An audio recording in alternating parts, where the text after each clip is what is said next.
Assalamualaikum warahmatullahi wabarakatuh. Waalaikumsalam warahmatullahi wabarakatuh. Innal hamdalillah nahmaduhu wa nasta'inuhu wa nastaghfiruh wa natubu ilayh wa na'udzu billahi min shururi anfusina wa min sayyiati a'malina.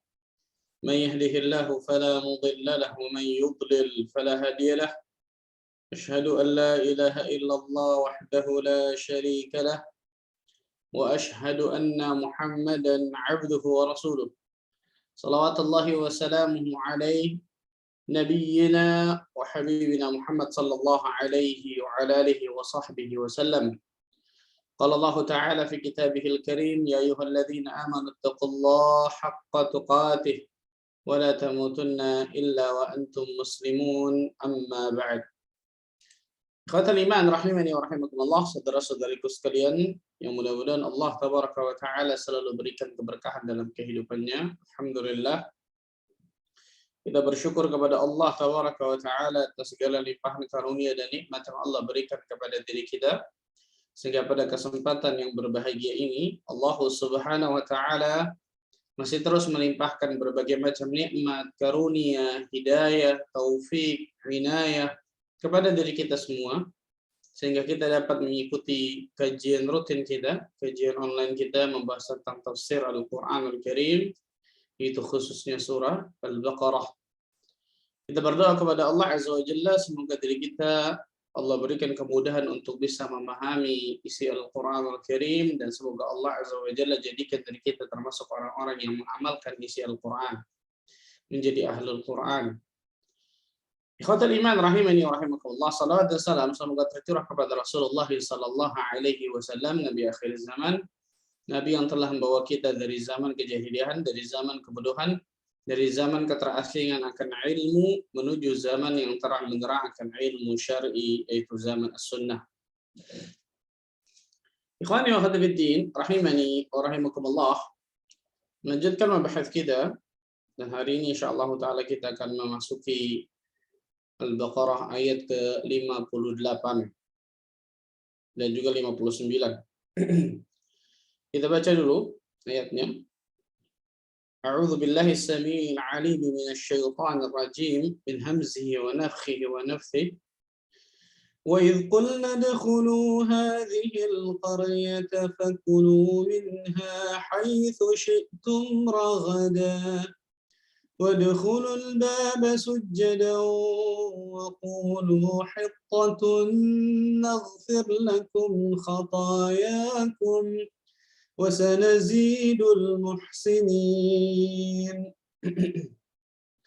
فبدل الذين ظلموا قولا غير الذي قيل لهم فأنزلنا على الذين ظلموا رجزا من السماء بما كانوا يفسقون. Dua ayat ini, ikhwan, menjelaskan kepada diri kita masih tentang kisah Bani Israel bersama Nabi Musa alaihi salam. Allah tabaraka wa taala berkata kepada Bani Israel, wa idh qulna, dan ingatlah ketika kami mengatakan, kami berfirman. Kami di sini ulama tafsir khilaf, tapi jumhur ulama tafsir mengatakan yang dimaksud kami di sini adalah Allah Azza wa Jalla. Sebagian ulama tafsir ada mengatakan kami di sini maksudnya Nabi Musa alaihissalam. Tapi jumhur ulama tafsir mengatakan yang dimaksud dan ingatlah ketika kami berkata kepada kalian itu adalah Allah tabaraka wa taala. Udkhulu hadhil qaryah, masuklah kalian ke qaryah. Qaryah itu kampung sebenarnya. Karena kalau kota Madinah, kota atau negeri itu lebih ke Madinah, qaryah itu lebih kecil. Dan ingatlah ketika kami berfirman, kami berkata kepada kalian wahai Bani Israel, udkhulu hadhil qaryah, masuklah kalian semua ke negeri ini. Sebagian ulama tafsir mengatakan yang dimaksud dengan negeri ini adalah Palestina. Ada yang mengatakan Baitul Maqdis. Dan ada yang tidak menjelaskan, ada yang tidak mengatakan negeri mana, wallahu a'lam. Jadi ada yang mengatakan Palestina, ada yang mengatakan Baitul Maqdis, ada yang mengatakan ya Baitul Maqdis ada di Palestina jelas, tapi kalau Palestina lebih besar gitu. Tapi ada juga yang mengatakan wallahu alam, tidak tahu qaryah yang mana di sini yang dimaksud oleh Allah Azza wa Jalla kepada Bani Israil. Nah, ketika kalian masuk seperti itu, Allah mengatakan fakulu minha haitsu syi'tum ragada. Maka makanlah di dalamnya yang banyak, lagi enak, dimanapun yang kalian sukai. Ya, Allah Azza wa Jalla menyuruh Bani Israil untuk masuk ke dalam kampung tersebut, kemudian menyuruh makan. Menyuruh apa? Makanlah dari hasil buminya itu tuh. Makanlah di dalamnya itu dengan ragada. Ragada itu kehidupan yang lapang, yang tenang, yang enak, yang nikmat.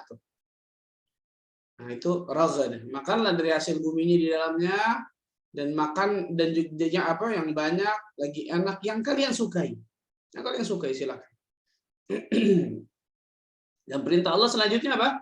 Wadkhulul baba sujjada, dan masukilah pintu gerbangnya sambil sujud.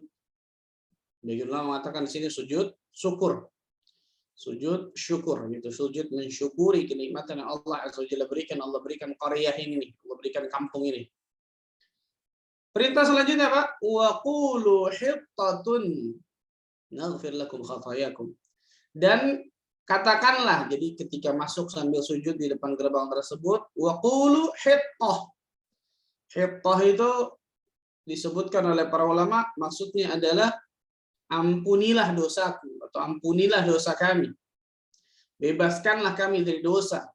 Jadi sama seperti astaghfirullah istilahnya. Itu hittah. Naghfir lakum khatayakum, maka niscaya kami akan mengampuni dosa-dosa kalian. Wa sanazidul muhsinin. Bahkan Allah Azza wa Jalla mengatakan bahkan kami akan menambah pemberian kami kepada orang-orang yang berbuat kebaikan. Ini perintah Allah Azza wa Jalla. Perhatikan, ada berapa berarti? Yang pertama, Allah Azza wa Jalla menyuruh untuk masuk ke qaryah, masuk ke kampung. Yang pertama nih, perintah Allah Azza wa Jalla. Yang kedua, silahkan makan di dalamnya itu. Dengan berbagai macam kenikmatan, dengan berbagai macam kehidupan yang tenang, yang nikmat, yang kalian sukai, makan di dalam itu. Yang kedua. Yang ketiga, masuk, tapi masuknya apa? Ketika masuk depan pintu gerbang Korea tersebut atau kampung tersebut dalam keadaan bersujud. Itu sujud syukur menurut sebagian ulama. Yang keempat apa? Mengucapkan hittah. Apa itu hittah? Astaghfirullah. Naghfir lana. Ya Allah, ampuni dosa kami, ya Allah. Maka barang siapa yang melakukan 4 hal ini, naghfir lakum khatayakum wa sanazidul muhsinin. Kami akan ampuni dosa-dosa kalian, bahkan kami akan menambah pemberian kami kepada orang-orang yang berbuat kebaikan. Nah, ini perintah Allah Azza wa Jalla kepada Bani Israel. Tapi ternyata apa yang terjadi? Ya, bagaimana sayangnya Allah Azza wa Jalla kepada Bani Israel pada hakikatnya ini. Tapi ternyata fabaddala alladhina zalamu qawlan ghaira alladhi qila lahum. Orang-orang zalim mengganti perintah kami, perintah Allah Azza wa Jalla dengan perintah yang lain yang tidak pernah diperintahkan oleh mereka perintah itu. Ya Allah subhanallah, membayangkan luar biasa bagaimana balik lagi nih, bagaimana kurang ajarnya naudzubillah. Allah Azza wa Jalla telah menyuruh dan suruhan ini gampang pada hakikatnya, betul ya? Sangat mudah dijalani bagi Bani Israel. Tetapi kebanyakan mereka ternyata apa? Mengganti perintah Allah Azza wa Jalla dengan perintah yang lain yang tidak pernah diperintahkan kepada mereka perintah itu. Fabaddala alladhina zalamu qawlan ghaira alladhi qila lahum. Fa'anzalna 'ala alladhina zalamu rijzan minas sama'. Maka kami, kata Allah, turunkan rijzan. Rijzan, kata para ulama, al-azab. Itu kami turunkan azab dari atas langit kepada orang-orang yang zalim itu tuh. Bima kanu yafsukun. Karena perbuatan kefasikan mereka. Karena perbuatan kefasikan mereka. Padahal Allah Azza wa Jalla menyuruh perintah yang kalau kita lihat perintah yang mudah untuk dijalani, Masya Allah. Masuk ke qaryah tersebut, ke kampung tersebut dalam keadaan nikmat, aman, tenang, makan di dalamnya yang kalian inginkan. Tapi ketika masuk ke gerbang apa? Gerbang qaryah tersebut dalam keadaan sujud kalian dan kalian minta ampun kepada Allah, selesai. Ternyata mereka merubah. Mereka apa? Merubah. Kata-kata hittah mereka ganti dengan hintoh. Pakai nun. Kalau hittah artinya tadi apa? Astaghfirullah, kami minta ampun kepadamu ya Rabb. Itu kata-kata hittah. Adapun kata-kata hintah itu artinya gandum. Hintah itu kalau biji padi, gabah padinya. Itu hintah. Ya, biji gandumnya. Jadi mereka disuruh oleh Allah Azza wa Jalla untuk mengatakan hittah, minta ampun kepada Allah Azza wa Jalla, tapi mereka mengatakan hintah. Mereka diperintahkan untuk masuk ke dalam Baitul Maqdis atau masuk ke dalam kampung tersebut dalam keadaan bersujud, ternyata mereka malah apa? Tidak mau melakukan itu. Mereka melakukannya sebaliknya dalam keadaan apa kalau bahasa ini? Kalau nonggeng enak banget bahasa ini, subhanallah. Mereka tidak dalam keadaan sujud, malah dalam keadaan tertelungkup lah bisa dikatakan, subhanallah. Jadi mereka ganti itu, makanya Allah mengatakan fabaddala alladziina dzalamu qawlan ghayra alladzi qila lahum. Orang-orang zalim mengganti perintah yang kami perintahkan kepada mereka dengan suatu perintah yang sama sekali kami tidak perintahkan kepada mereka sedikit pun. Allahu Akbar. Maka Allah Azza wa Jalla turunkan rijzan. Bisa diartikan di situ malapetaka dan seterusnya, azab. Sebagian ulama ada yang mengartikan Allah Azza wa Jalla turunkan penyakit kepada mereka tuh, berupa kolera dan seterusnya dari langit, bima kanu yafsukun, disebabkan karena apa? Karena kefasikan mereka. Syekh Muhammad bin Shalih Al-Utsaimin rahimahullahu taala menjelaskan dari ayat ini sangat banyak pelajaran yang bisa kita ambil, luar biasa. Sangat banyak pelajaran yang bisa kita ambil. Yang pertama, kata beliau, itsbatul qaul lillahi azza wa jalla. Ini akidah Ahlussunnah wal Jamaah nih, wajib menetapkan bahwa Allah tabaraka wa taala dapat berbicara. Bahasa kita berfirman. Al-Qur'an itu apa? Kalamullah, betul ya?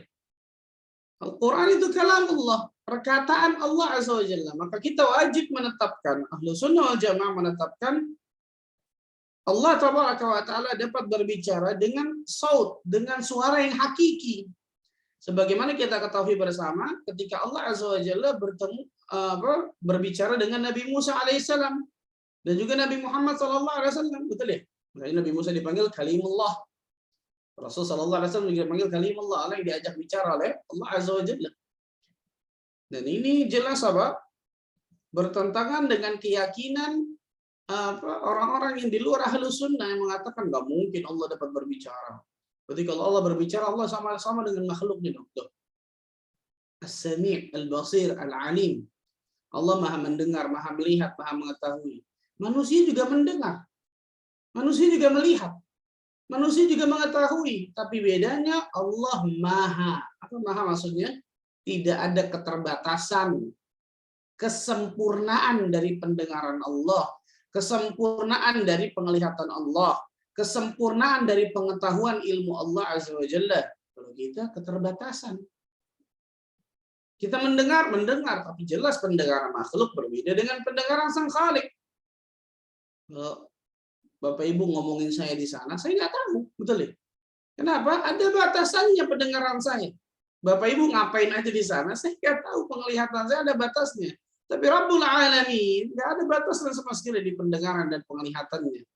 Apalagi pengetahuannya yang terbetik dalam hati kita saja, Allah Azza wa Jalla tahu. Nah, apa kemudian kita mau katakan Allah nggak mendengar, nggak melihat, nggak mengetahui? Kan tidak. Sama seperti ini. Ketika apa?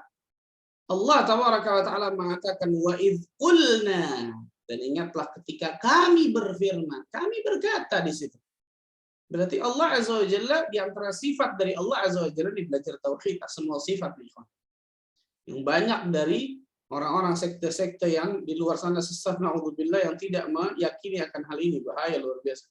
Wa idz qulna, jelas kami berfirman kepada Bani Israil.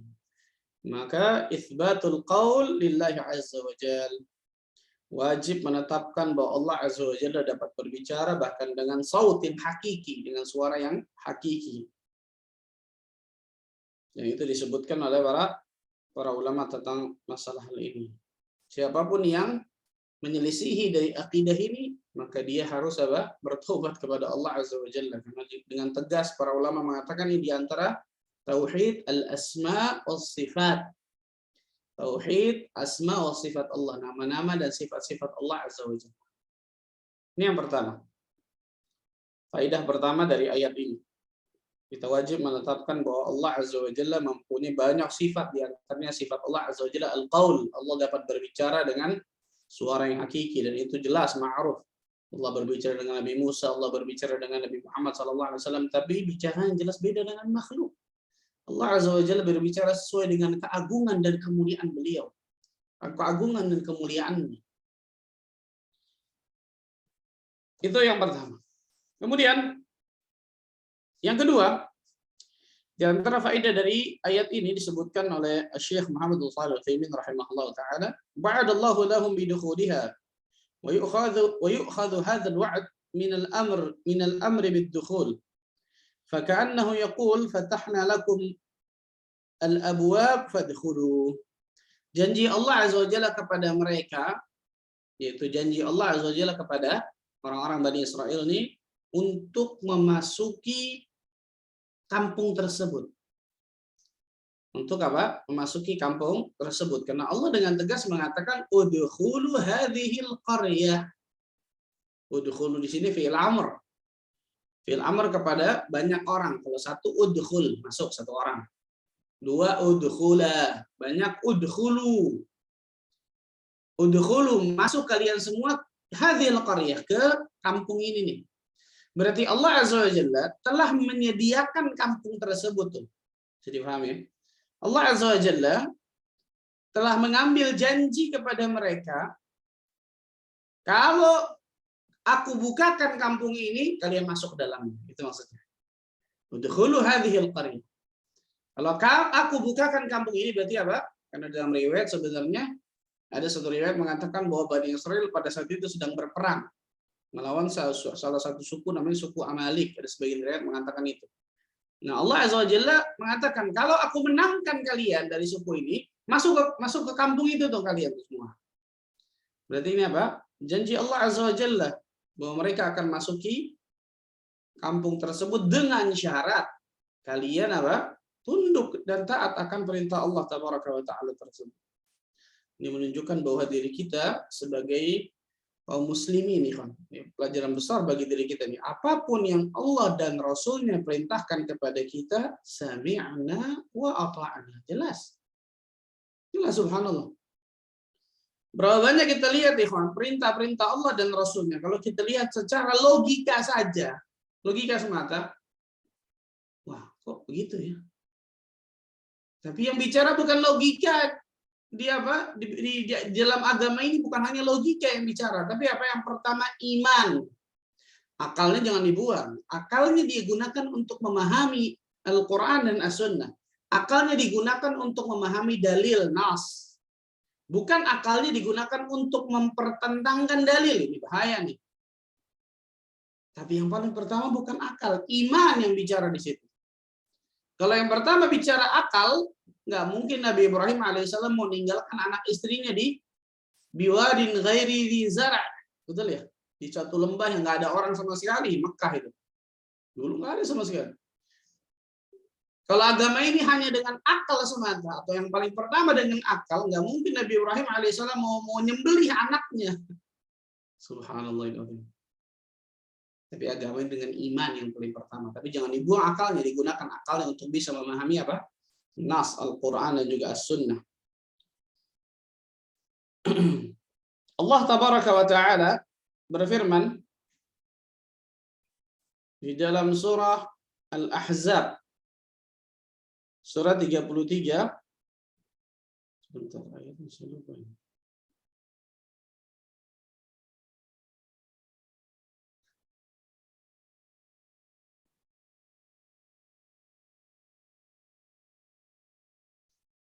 Ayat 36. Oh, Masya Allah.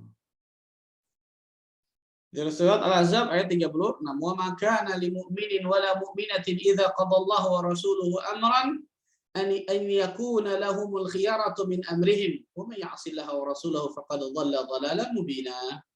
Dan tidaklah pantas bagi laki-laki mukmin ataupun wanita yang mukminah apabila Allah dan Rasulnya telah menetapkan suatu perkara, akan ada bagi mereka pilihan lain tentang urusan mereka. Tidak pantas. Allah dan Rasul menetapkan satu perkara, maka jadikan kaki kita pun di situ. Jadikan diri kita pun berdiri di situ. Dan barang siapa yang mendurhakai Allah dan Rasulnya, maka sungguh dia telah tersesat dengan kesesatan yang nyata. Allah juga berfirman dalam surah Al-Ahzab ayat 23. Ayat 23 tadi 36 ini 23. Minal mu'minina rijalun sadaqu ma'ahadullah alaih. Faminhum man qada nahbah wa minhum man yantazir wa ma baddalu tabdila. Dan di antara orang mukmin kata Allah, ada orang-orang yang menepati apa yang telah mereka janjikan kepada Allah. Maka di antara mereka ada yang gugur. Di antara mereka ada pula yang menunggu-nunggu nih kata Allah tersebut. Dan mereka tidak merubah janji mereka sedikit pun. Subhanallah. Sebagian ulama tafsir mengatakan ayat ini di antara turunnya karena satu kisah, yaitu kisah Anas bin Nadhr. Anas bin Nadhr di antara salah satu paman Anas bin Malik. Anas bin Nadhr Allah takdirkan nggak bisa ikut perang Badar. Karena aslinya perang Badar itu kan Rasulullah SAW keluar dari kota Madinah bukan untuk perang, tapi hanya untuk menghalau kafilah dagang Abu Sufyan yang dari Syam ke Mekah, kan gitu, itu aja. Tapi Allah takdirkan terjadi peperangan pertama dengan kaum muslimin. Jadi banyak dari sahabat yang tidak ikut, di antaranya Anas bin Nadhr. Maka Anas bin Nadhr berjanji kepada Allah, ya Allah, kalau engkau takdirkan hambamu ini dapat berperang dengan orang-orang kafir nantinya, maka engkau akan melihat apa yang hamba ini lakukan. Ini Allah katakan, minal mu'minina rijalun sadaqu ma'ahadullah alaih. Di antara orang-orang mukmin itu ada orang-orang yang benar-benar menepati janji mereka ketika mereka menjanjikan kepada Allah. Allah takdirkan dia ikut perang Uhud, dan kita tahu bersama perang Uhud kalah kaum muslimin. Kocar kacir bahkan kaum muslimin. Rasulullah Shallallahu Alaihi Wasallam mukanya berdarah luar biasa, gelang besi menancap di pipi beliau, gigi beliau patah. Bahkan dikabarkan Muhammad mati dan seterusnya. Maka pada saat itu Anas bin Nadhr, yang lain kabur, Anas bin Nadhr maju. Bayangkan. Ketemu dengan Sa'ad bin Mu'ad. Sa'ad bin Mu'ad ini jagoan besar kaum Ansar yang luar biasa. Maka Anas bin Nadhr mengatakan kepada Sa'ad bin Mu'ad, "Hai Sa'ad, insyaallah raihatul jannah mundu Uhud." Wahai Sa'ad bin Mu'ad, ayo kita maju. Aku mencium aroma surga di balik bukit Uhud ini nih. Allahu Akbar. Sebagian ulama mengatakan Allah Azza wa Jalla memang berikan pada saat itu secara hakiki kepada Anas bin Nadhr mencium aroma surga yang sangat luar biasa di balik bukit Uhud. Maka dia maju, kata Sa'ad bin Mu'ad, setelah peperangan selesai, beliau mengatakan kepada Nabi SAW, aku nggak bisa melakukan apa yang Anas bin Nadhr lakukan. Maju sendiri, bayangkan, subhanallah. Maka Allah takdirkan ternyata beliau mati syahid, ditemukan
Bismillah, sahabat Aryan. Kita tunggu Ustadz ya. Sebentar, Ustadz ada kendala teknis dengan laptopnya.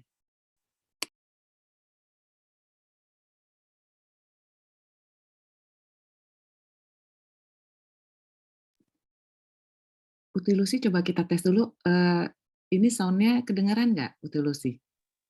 Kedengeran TV-nya, alhamdulillah. Oh ya, alhamdulillah. Berarti kita tinggal tunggu Ustadz sebentar ya. Ada Ya, sedikit kendala teknis dari beliau.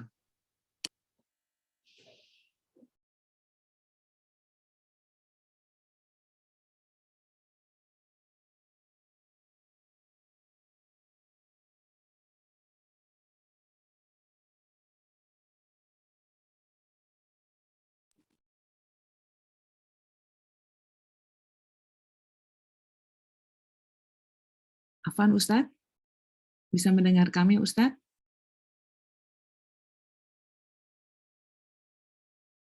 Masih belum sepertinya.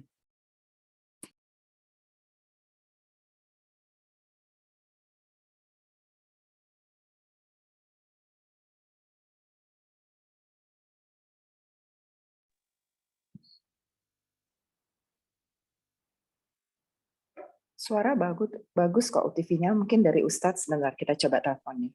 Iya, saya minta Ustadz mungkin keluar dulu, nanti masuk kembali lagi ke Zoom.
Bentar ya, mungkin Ustadz berusaha masuk, masih sinyalnya mungkin di sana ada kendala mungkin TV-nya. Karena Ustadz Iya, masih masuk. Iya, tadi beliau sampaikan laptopnya ngehang. Oh iya, Bismillah, semoga Allah Mudahkan. Bismillah.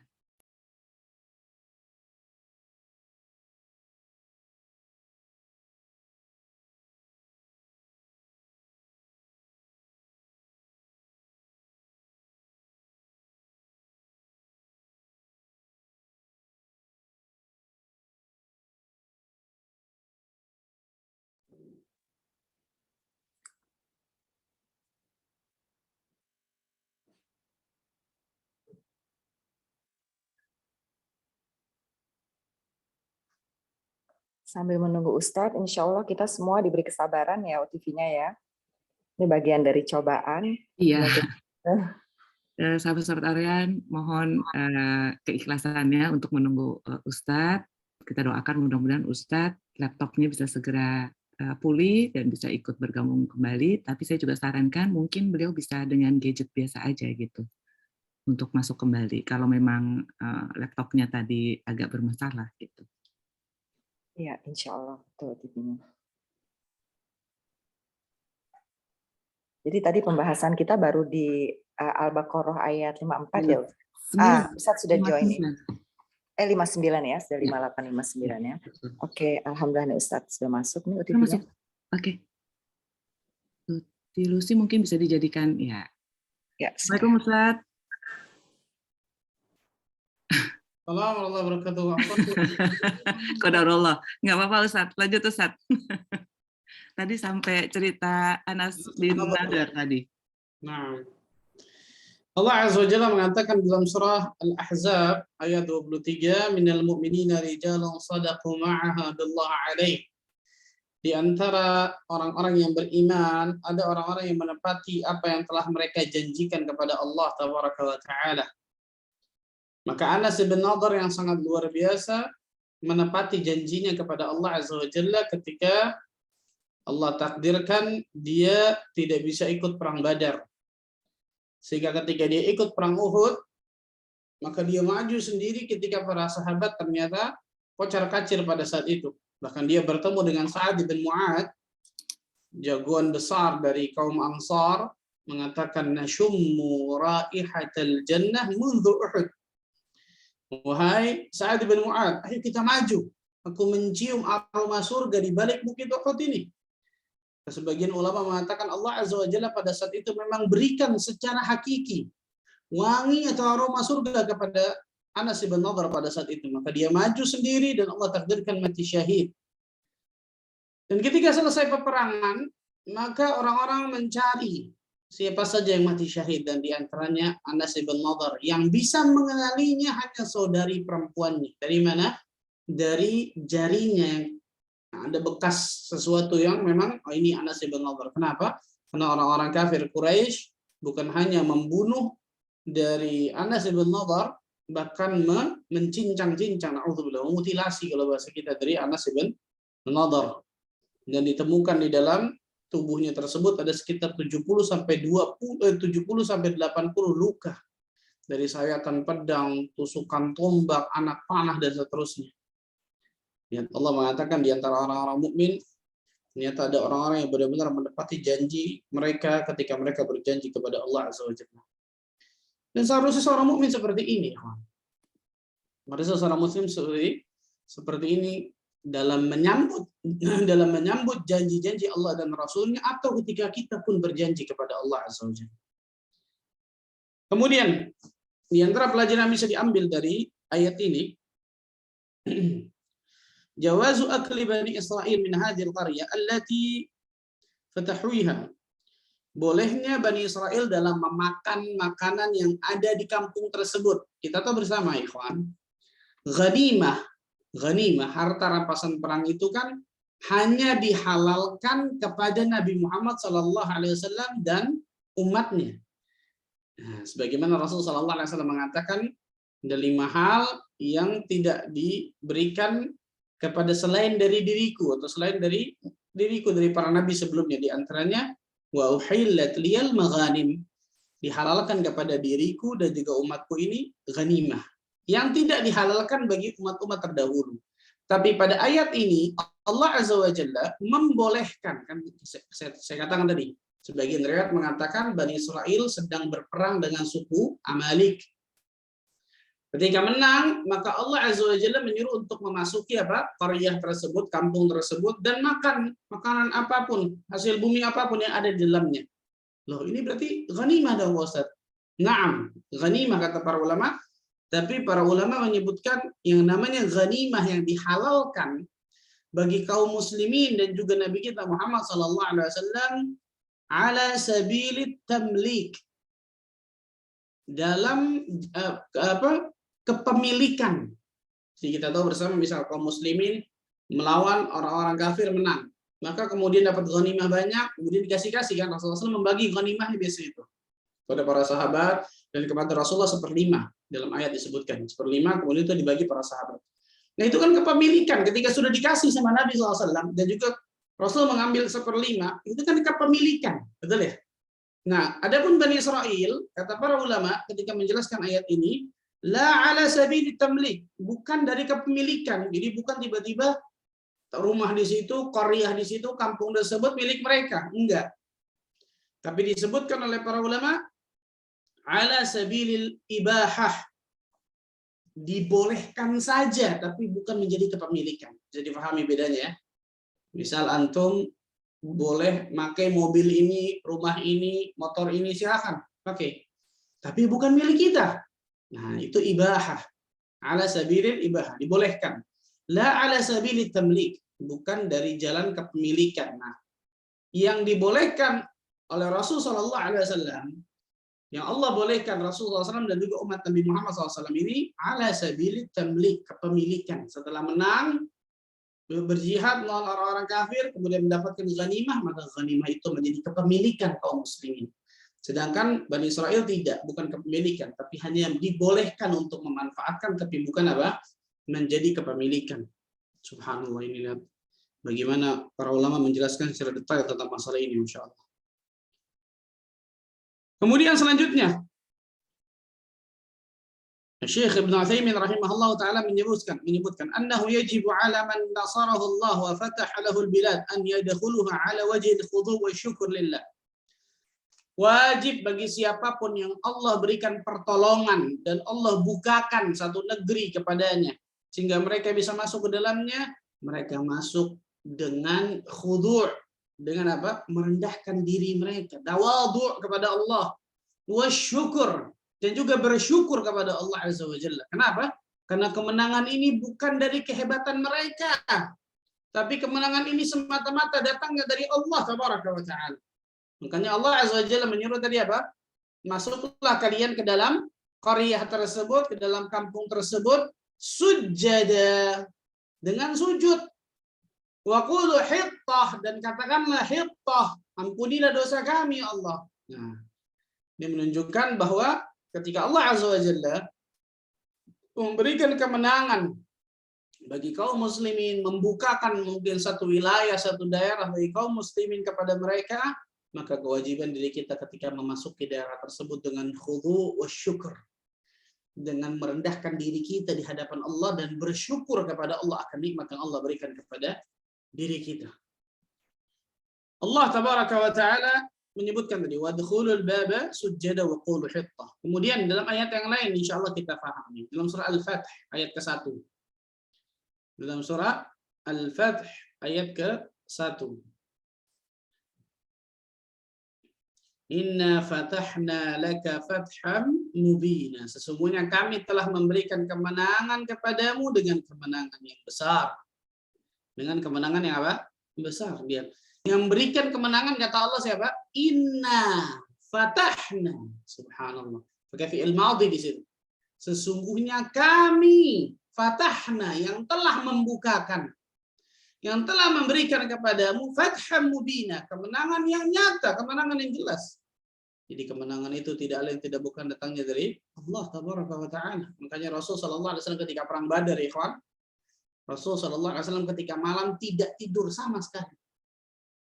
Ketika para sahabat yang lain tidur, Rasul sallallahu alaihi wasallam beribadah kepada Allah, kata Ali bin Abi Thalib. Doa kepada Allah, tahajud, minta kepada Allah. Bahkan sampai apa? Mengangkat tangannya tinggi-tinggi kata Abu Bakar As-Siddiq radhiyallahu anhu, ya Allah, tunaikanlah janjimu kepada aku ya Allah. Kalau engkau hancurkan pasukan ini, lam tu'bad fil ardi ba'da al-yawm. Maka engkau enggak disembah lagi setelah ini di atas muka bumi ini. Terus Rasul minta terus, luar biasa. Sampai Abu Bakar As-Siddiq mengatakan ya Rasulullah SAW, sampai selendangnya jatuh Rasulullah, diambil Abu Bakar, dipasangkan lagi ya Rasulullah SAW, Allah pasti mendengar doamu. Maka kemudian Allah Azza wa Jalla turunkan apa? Bala bantuan berupa malaikat, subhanallah.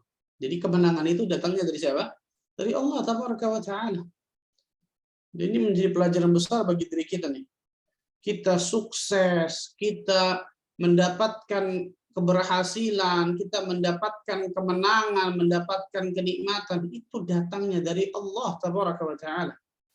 Bukan dari usaha kita, itu cuma sebab, perhatikan.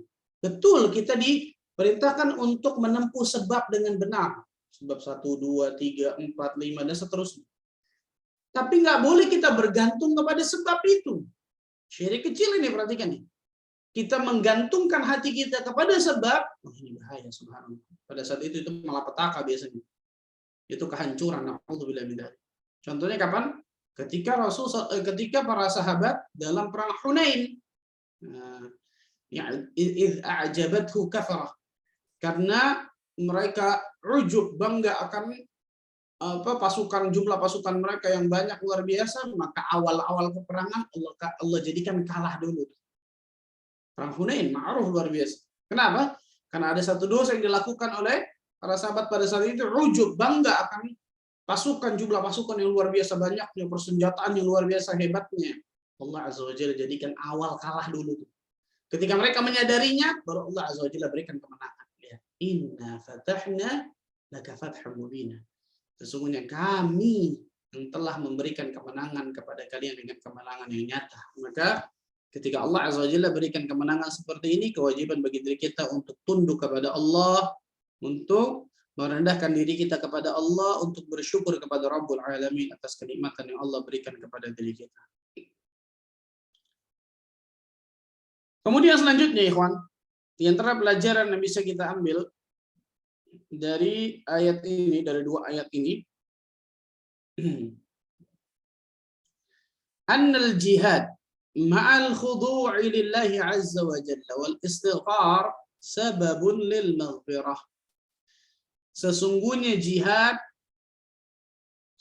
apa? Jihad ma'al khudu'i lillahi azza wa jalla, yang dibarengi dengan ketundukan kepada Allah, yang dibarengi dengan khudu' tadi, penyerahan diri kepada Allah, merendahkan diri kita kepada Allah, dan istighfar sababun lil maghfirah, sebab mendapatkan ampunan.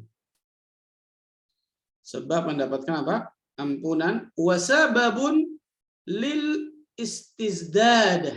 Subhanallah. Dan sebab mendapatkan tambahan yang ketambahan yang lebih. Allahu Akbar. Ini luar biasa nih. Ketika seseorang berjihad di jalan Allah Azza wa Jalla dengan merendahkan dirinya, berjihad di jalan Allah Azza wa Jalla dengan menundukkan dirinya di hadapan Allah, kemudian istighfar kepada Allah, maka itu sebab Allah akan mengampuni dirinya, dan sebab Allah Azza wa Jalla akan memberikan tambahan setelahnya. Nah, dari kata-kata mana? Naghfir lakum khatayakum wa sanazidul muhsinin. Kami akan mengampuni dosa-dosa kalian, bahkan kami akan berikan tambahan kepada orang-orang yang berbuat kebaikan. Allah Azza wa Jalla memerintahkan tadi apa? Untuk berjihad di jalan Allah, masuk ke kampung tersebut, kemudian dengan sujud, kemudian dengan beristighfar, hittah. Tapi itu tidak dilakukan oleh Bani Israil, malah mereka mengatakan hittah, na'udzubillahi min dzalik.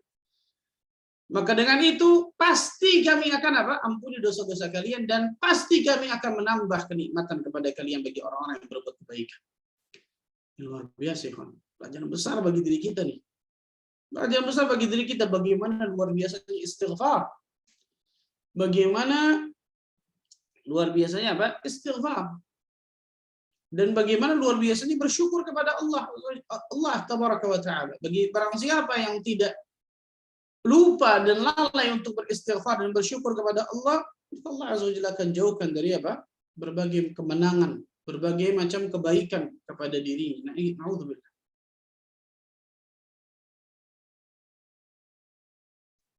Pelajaran selanjutnya bisa diambil kata Syekh, annal ihsan sababun liziyadah, sawa'an kana ihsan fi ibadatillah wa ihsan ila ibadatillah wa ihsan ila an-nas. Sesungguhnya ihsan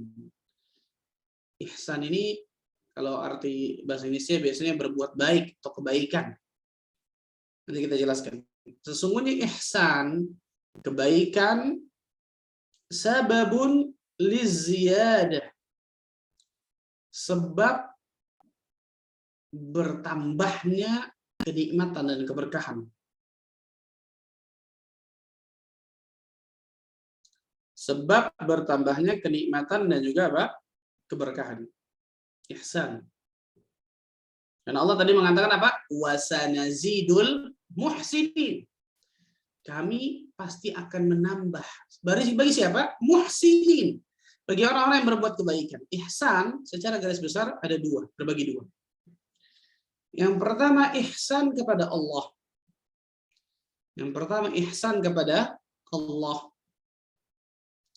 Yang kedua ihsan kepada makhluk. Yang kedua ihsan kepada makhluk. Nanti terbagi lagi tuh, ihsan kepada Allah terbagi dua lagi, ada yang wajib, ada yang sunnah. Ihsan kepada makhluk terbagi dua lagi, ada yang wajib, ada yang sunnah. Tapi nggak usah lah, kita ambil yang ini dulu nih. Ihsan terbagi dua. Ihsan kepada Allah, ihsan kepada makhluk. Ihsan kepada Allah apa itu? An ta'budallah ka'annaka tarahu fa in lam takun tarahu fa innahu yaraka. Engkau menyembah Allah seakan-akan engkau melihat Allah. Dan jika engkau tidak melihat Allah, maka yakinlah Allah melihatmu. Apa maksudnya? Ihsan kepada Allah berarti ibadah kepada Allah. Beribadah kepada Allah Azza wa Jalla dengan penuh keyakinan. Ihsan kepada Allah. Berbuat kebaikan kepada Allah, melakukan ketaatan kepada Allah, nurut akan perintah Allah. Ihsan kepada Allah. Ihsan kepada makhluk. Berbuat kebaikan kepada makhluk, baik itu yang wajib ataupun yang sunnah. Yang wajib contohnya apa? Kepada orang tua, kepada tamu, kepada tetangga, kepada kaum muslimin, dan seterusnya.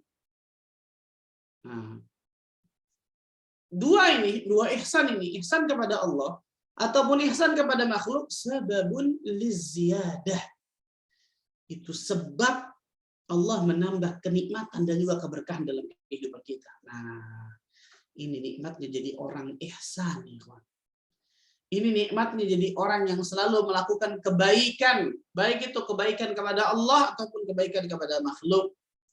Karena itu derajat yang paling tinggi dalam maratibuddin, dalam tingkatan agama itu ihsan.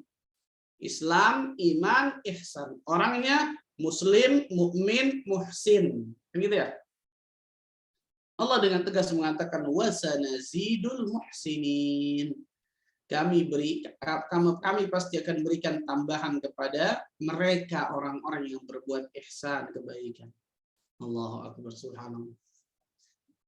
Rasulullah sallallahu alaihi wasallam bersabda, Allahu fi auni al-'abdi ma kana al-'abdu fi auni akhihi. Allah Azza wa Jalla senantiasa menolong hambanya selama hamba itu menolong saudaranya. Lihat. Allah selalu berikan apa? Kebaikan. Allah senantiasa menolong hambanya selama hamba itu selalu berbuat ihsan. Selama hamba itu berbuat kebaikan kepada saudaranya. Hadis yang lain. Wa man kana fi hajatin akhihi kana Allahu fi hajatihi. Barang siapa yang selalu menolong hajat saudaranya, ya, memberikan kebaikan kepada hajat saudaranya, dia tolong hajat saudaranya ini, maka Allah Azza wa Jalla akan menolong selalu hajatnya di atas muka bumi ini. Nah, perhatikan ikhwan, jangan hanya memikirkan anani, tahu anani, egois. Kita di Jakarta ini terkadang luar biasa, Masya Allah. Terkadang memikirkan diri kita sendiri doang, subhanallah. Nggak pernah memikirkan saudara kita, teman kita, dan seterusnya. Ini salah, subhanallah. Rasulullah SAW sampai mengatakan, ketika aku menolong saudaraku menyelesaikan hajatnya, itu lebih aku sukai daripada aku beriktikaf selama 1 bulan di Masjid Nabawi. Coba tuh bayangkan, luar biasa nih. 1 bulan bukan di masjid biasa nih, Masjid Nabawi. Aku menolong saudaraku, aku berjalan dengan saudaraku, sehingga saudaraku ini selesai hajatnya, selesai kebutuhannya, aku tolong, itu lebih aku sukai daripada aku apa? Beriktikaf 1 bulan di Masjid Nabawi. Allahu Akbar. Dan kita sering lupa dan lalai akan seperti ini. Mungkin karena egois dan seterusnya, menjadikan dari kita lupa akan saudara-saudara kita yang lain. Nah, perhatikan baik-baik ini, subhanallah. Dan dari ayat ini pula, ikhwan, tahrimut tabdil li kalimatillah wa huwa tahrifiha annahu minadh dhulm. Haramnya mengganti perintah Allah Azza wa Jalla dengan yang lain, dan ini termasuk kezaliman. Boleh ketika Allah Azza wa Jalla dan Rasul yang telah memerintahkan sesuatu, kemudian kita mau perintah yang lain. Tadi saya bacakan surah Al-Ahzab ayat 36 kan? Nggak pantas bagi seorang muslim dan mukmin dan mukminah ketika Allah dan Rasul telah menetapkan satu perkara, ada perkara lain yang mereka ingin tetapkan, nggak pantas. Dan itu kezaliman, bayangkan. Tahrimut tabdil li kalimatillah. Haramnya mengganti kalimat Allah, itu haramnya mengganti perintah Allah Azza wa Jalla. Wa annahu minadh dhulm, dan itu termasuk kezaliman. Dari mana ayatnya? Fabaddala alladziina zalamu. Dengan tegas, wadzalladzina zalamu qawlan. Ternyata orang-orang zalim, lihat Allah langsung panggil orang-orang zalim mengganti perintah dengan perintah yang lain, ghairal ladzi qila lahum, yang tidak kami perintahkan kepada mereka sama sekali perintah itu. Jadi kezaliman ketika kita mengganti perintah Allah dan Rasulnya, kezaliman. Bayangkan, az-zulm. Zalim ini luar biasa bahayanya. Rasulullah SAW mengatakan, az-zulmu zulumatun yawmal qiyamah. Kezaliman itu pasti akan jadi kegelapan nanti di hari kiamat. Bahkan dosa yang di antara dosa yang Allah Azza wa Jalla akan hukum dulu di dunia orangnya kalau dia nggak taubat, sebelum nanti di akhirat, al-baghyu, kezaliman. Dalam satu riwayat ada 2 dosa yang Allah Azza wa Jalla akan percepat hukumannya di dunia bagi orang yang nggak taubat, ya jelas ya. Riwayat lain ada 3 dosa yang akan Allah percepat hukumannya di dunia sebelum nanti di akhirat. Yang pertama, uququl walidain, durhaka kepada kedua orang tua. Dia nggak taubat, langsung hukumannya di dunia sebelum di akhirat. Yang kedua ini, al-baghyu, kezaliman. Zalim, nggak boleh kita zalim sama orang, ya. Apalagi zalim kepada Allah. Zalim kepada Allah paling besar apa? Kesyirikan, melakukan kesyirikan. Inna syirka la zulmun azim. Sesungguhnya kesyirikan itu kezaliman yang sangat besar. Nah. Dan yang ketiga, dalam riwayat lain disebutkan adalah memutuskan silaturahim. Itu di antara 3 dosa yang Allah Azza wa Jalla akan percepat langsung azabnya di dunia sebelum nanti di akhirat bagi orang-orang yang tidak bertobat kepada Allah. Maka tidak boleh kita mengganti perintah Allah Azza wa Jalla dengan yang telah Allah perintahkan kepada kita, maka ini jelas sebuah kezaliman kata para ulama. Jelas sebuah kezaliman. Selanjutnya, bayan uqubah haula'i zalimin wa anna Allah anzala 'alaihimur rijz minas sama'. Allah menjelaskan tentang hukuman bagi orang-orang yang zalim. Tadi kan nggak boleh, haram mengganti kalimat Allah, mengganti perintah Allah, dan itu jelas kezaliman. Kemudian Allah jelaskan hukumannya. Allah jelaskan hukuman bagi mereka orang-orang yang zalim. Itu Allah Azza wa Jalla turunkan ar-rijz. Allah Tabaraka wa Ta'ala turunkan apa? Azab kepada mereka. Na'udzubillah min dzalik. Dari atas langit langsung, bayangkan. Ulama tafsir berbeda pendapat tentang masalah rijz ini. Ada yang mengatakan itu penyakit kolera, ada yang mengatakan Allah Azza wa Jalla turunkan batu langsung dari atas langit. Ada yang mengatakan bahwa Allah Azza wa Jalla langsung menurunkan seperti apa? Badai besar, angin besar, ada batunya, ada saljunya, ada esnya yang turun luar biasa. Banyak ulama mengatakan kata-kata rijz di sini, rijzan. Tapi yang syahid bahasan kita adalah orang-orang zalim, dan ini yang saya katakan tadi. Orang-orang zalim kalau dia nggak bertobat kepada Allah, Allah akan hukum dulu di dunia sebelum di mana? Sebelum di akhirat. Bima kanu yafsuqun, disebabkan karena apa? Kefasikan mereka. Sebabkan karena kefasikan mereka. Na'udzubillah min dzalik. Kezaliman mereka. Dan dari ayat ini juga menunjukkan al-isyarah ila adlillahi azza wa jal, isyarat tentang keadilan Allah. Jelas Allah Maha Adil. Isyarat ayat ini tentang bagaimana keadilan Allah azza wa jalla. Wa annahu la yadhlimu ahada. Allah enggak pernah menzalimi sedikit pun dari hambanya.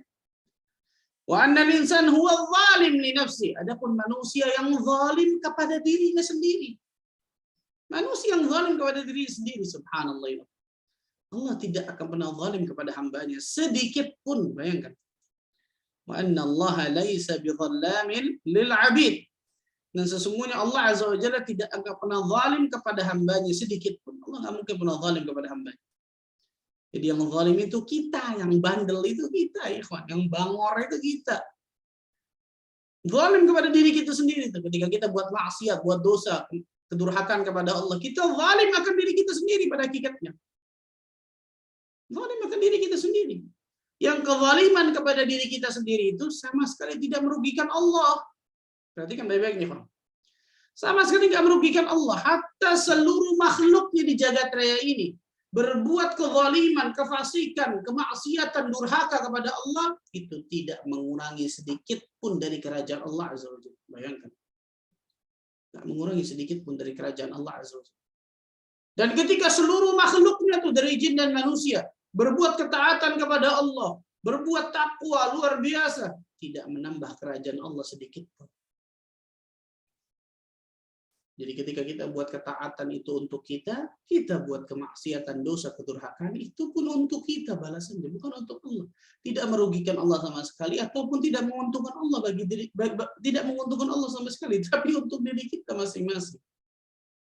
Allahu Akbar, wa anna Allaha laisa bidhallamin lil 'abid. Nah, sesungguhnya Allah Azza wa Jalla tidak akan pernah menzalimi hambanya sedikit pun. Maka perhatikan baik-baik nih, kawan. Biasanya orang-orang yang Allah berikan ujian, cobaan, musibah, syaitan biasanya masuk ke kepala mereka. Betul ya? Betul tuh. Itu sering banget tuh, subhanallah. Kenapa ya? Allah kasih ujian ini sama saya. Jangan tanya tentang perbuatan Allah, subhanallah. Yang harusnya kita salahkan diri kita. Saya berbuat dosa apa ya? Sehingga Allah berikan ujian ini sama saya. Itu harus yang kita pikirkan. Dengan itu kemudian kita apa? Istighfar, taubat kepada Allah, muhasabah akan diri kita. Jangan mengatakan, kenapa Allah berikan ini kepada saya? Wah, ini syaitan masuk, bahaya banget nih, subhanallah. Yang ujung-ujungnya apa? Kok Allah zalim sama saya? Na'udzubillah min dzalik. Perkataan yang paling berbahaya nih bagi setiap manusia kepada Allah. Hati-hati nih. Dan ini sering nih ketika Allah kasih musibah, cobaan, ujian, yang mungkin dalam pikirannya, oh, ini berat banget ujian ini, subhanallah. Syaitan itu bukan terkadang, seringnya masuk itu pada saat itu. Maka hati-hati benar-benar. Rasulullah sallallahu alaihi wasallam mengatakan, la yamutanna ahadukum illa wa huwa yuhsinu dhanna billah. Jangan pernah kalian mati di atas muka bumi ini kecuali kalian dalam keadaan husnudzon, berbaik sangka kepada Allah Azza wa Jalla. Perhatikan. Baik sangka kepada Allah, bukan suudzon, buruk sangka, tidak. Husnudzon, berbaik sangka kepada Allah. Jangan pernah kalian mati di atas muka bumi ini kecuali kalian dalam keadaan berbaik sangka kepada Allah Tabaraka wa Ta'ala. Kita ingatkan selalu diri kita masing-masing, ketika ada hal-hal yang ternyata hal tersebut bisa menjadikan iman kita terganggu nih, hati-hati nih, subhanallah. Contohnya saya katakan tadi, ujian, cobaan, musibah, dan seterusnya. Yang selanjutnya, kita bicara kefasikan nih. Itsbatu fusuq haula'i bi khurujihim an ta'atillah. Penetapan tentang kefasikan bagi orang-orang Bani Israel karena mereka keluar dari ketaatan kepada Allah. Orang-orang yang keluar dari ketaatan kepada Allah, maka dikatakan orang yang fasik. Dan fasik ini kata para ulama ada dua macam. Al-fisqu naw'an. Fisqun akbar. Fasik itu ada dua macam. Yang pertama fasik akbar. Fasik apa? Akbar. Mukhrij 'anil millah. Fasik akbar ini mengeluarkan dari Islam. Lawan kata dari iman nih, fasik akbar. A'udzubillah min dzalik. Fasik akbar itu orang-orang kafir, orang-orang musyrik kan gitu. Fasik akbar contohnya. Yang kedua, fasik asghar, la yukhrij 'anil millah. Tidak mengeluarkan dari agama. Tapi berdosa, bahkan dosa besar. A'udzubillah. Ayat yang pertama, di antara dalilnya tentang fasik akbar tadi ya. Allah berfirman dalam surah As-Sajdah ayat 20. As-Sajdah ayat 20.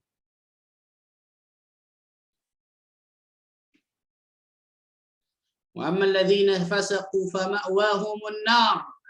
Lihat nih. Dan adapun orang-orang fasik, fasik di sini ada tafsirannya apa itu? Kafir. Nah, fasik akbar nih. Fasik akbar orang kafir, orang musyrik itu tuh.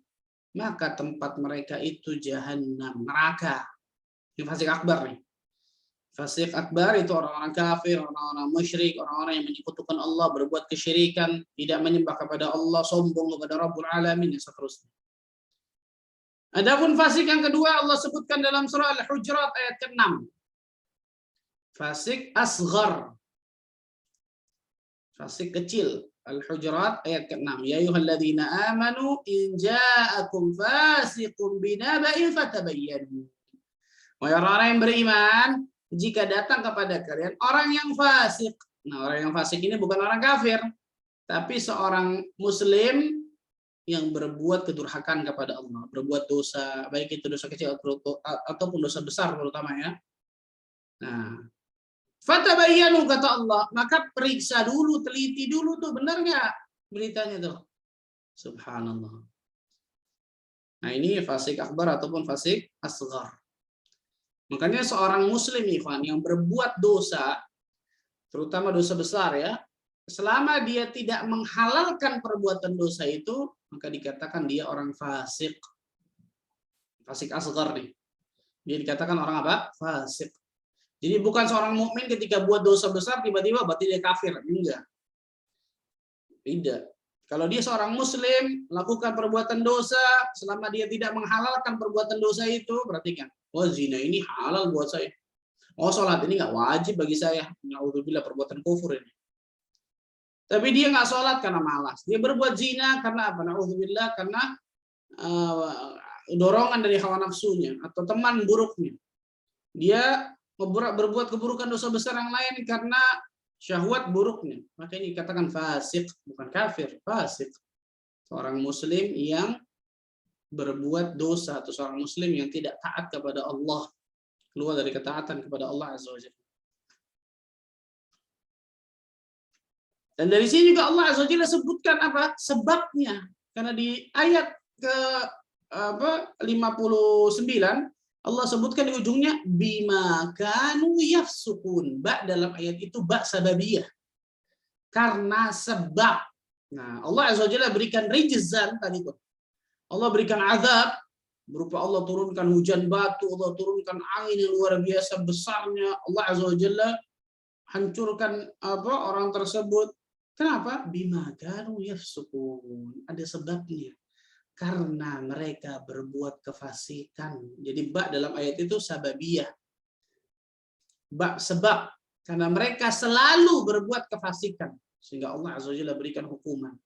Sehingga Allah Azza wa Jalla berikan azab kepada mereka di dunia sebelum nanti di akhirat. Na'udzubillah min dzalik.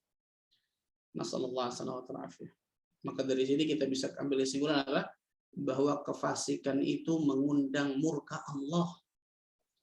Kefasikan itu mengundang azab Allah tabaraka wa taala. Baik itu fasik asghar ataupun lebih parah lagi fasik akbar, kan gitu. Contoh di perang Uhud. Di perang Uhud, sirah nabawiyah. Kalah menang kaum muslimin, kalah. Kenapa kalah? Karena tidak taat kepada Rasul Shallallahu Alaihi Wasallam. Sebabnya ya, yang pertama jelas ini takdir Allah Azza wa Jalla. Tapi sebabnya kenapa? Karena 50 pasukan pemanah yang diperintahkan oleh Nabi Shallallahu Alaihi Wasallam untuk stay, untuk tinggal di tempat itu, jangan pernah turun kecuali aku yang perintahkan. Enggak nurut. Karena mereka menganggap sudah menang, udah kabur semuanya, betul ya? Satu kedurhakaan para sahabat yang dilakukan kepada Nabi Shallallahu Alaihi Wasallam menyebabkan kaum muslimin madarat, kalah. Banyak yang meninggal. Satu kedurhakaan, bayangkan ya. Satu kedurhakaan. Rasulullah SAW mengatakan kepada pasukan pemanah, apa itu? Jangan pernah kalian tinggalkan ini, jangan pernah kalian turun ini, walaupun jasad-jasad kami telah dimakan oleh burung pemakan bangkai di bawah. Bayangkan. Jangan pernah kalian tinggalkan tempat ini. Menunjukkan luar biasa berarti itu. Kecuali aku yang perintahkan kalian untuk turun. Ini diantara apa? Diantara wasiat Nabi SAW yang harus ditunaikan. Turun ternyata. Karena mereka melihat apa? Musuh sudah kabur, sudah kocar-kacir luar biasa. Sampai apa? Barisan paling belakang wanita-wanita biduan yang dibawa oleh kafir Quraisy biasanya untuk memberikan semangat kepada mereka berjoget-joget. Itu pun sudah kabur. Berarti sudah bagian belakangnya sudah kabur, selesai berarti peperangan. Turun mereka. Khalid bin Walid yang pada saat itu masih kafir muter ke arah belakang. Maka kemudian apa? Menghujani kaum muslimin dengan anak panah. Satu kedurhakaan yang dibuat oleh kaum muslimin menyebabkan malapetaka besar, kalah kaum muslimin. Karena bahkan Rasulullah SAW hampir terbunuh, betul ya? Pertanyaannya, berapa kedurhakaan yang dilakukan kaum muslimin zaman sekarang? Baik itu kedurhakaan yang fasik akbar atau fasik asghar. Fasik akbar contohnya kesyirikan, kemusyrikan. Berapa banyak kaum muslimin kita bicara kaum muslimin nih, yang melakukan kesyirikan di jagat raya ini, nggak usah di jagat raya lah, di Indonesia inilah, di negeri kita, subhanallah. Ada satu tesis S2 penulis Ustadz kita bersama, Masya Allah, Al-Ustadz Al-Fadhil, Ustadz Abdullah Zain, hafizahullah ta'ala, tesis S2 beliau yang dicetak oleh kerajaan Saudi Arabia yang sekarang ditaruh di perpustakaan Masjid Nabawi. Kalau antum umrah Masjid Nabawi ada tuh buku Ustadz Abdullah Zain 500 halaman lebih, 500 atau 500 lebih kalau nggak salah.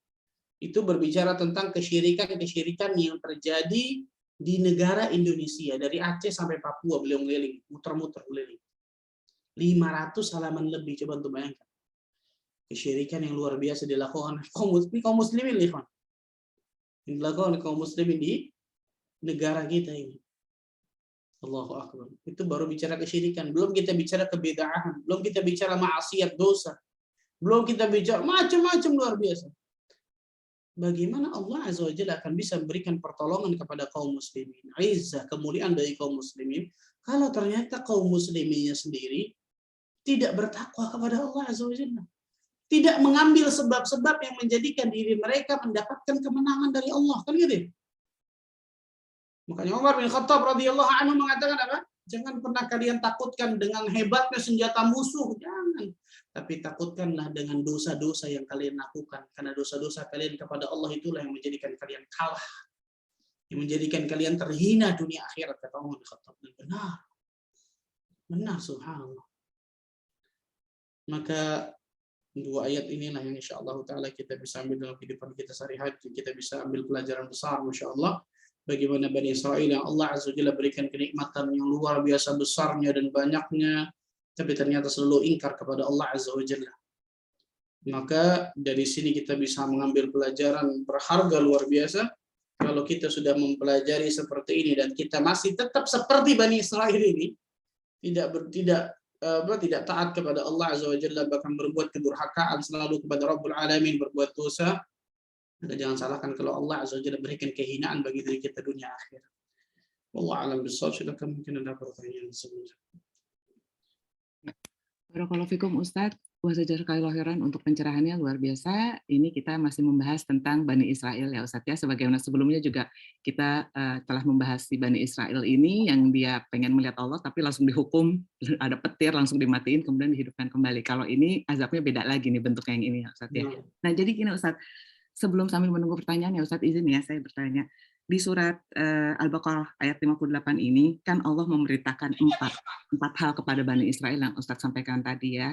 Artinya masuk ke kampung, kemudian juga boleh makan makanan sebanyak-banyak dari hasil bumi itu, masuk dengan cara bersujud dan mohon ampun gitu Ustadz ya. Bebaskanlah kami dari dosa-dosa, memohon kepada Allah untuk itu. Dan mereka tidak mengerjakan itu semua, mereka menyembunyikan kebenaran-kebenaran perintah yang seharusnya itu, Ustaz.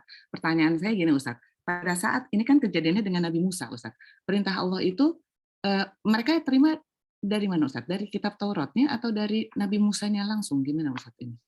Nah, yang pertama, tidak ada penjelasan secara detail sebenarnya tentang apakah Allah Azza wa Jalla langsung menurunkan ayat pada saat itu kepada Nabi Musa alaihissalam atau kemudian mereka langsung mendengar perintah tersebut dan seterusnya. Tapi wallahu a'lam bishawab, sebagaimana kita ketahui bersama bahwa Rabbul Alamin, Allah Tabaraka wa Ta'ala ketika memberikan perintah ataupun larangan kepada hamba-hambanya, maka pada saat itu ketika ada nabi, maka biasanya dari nabi tersebut kan gitu.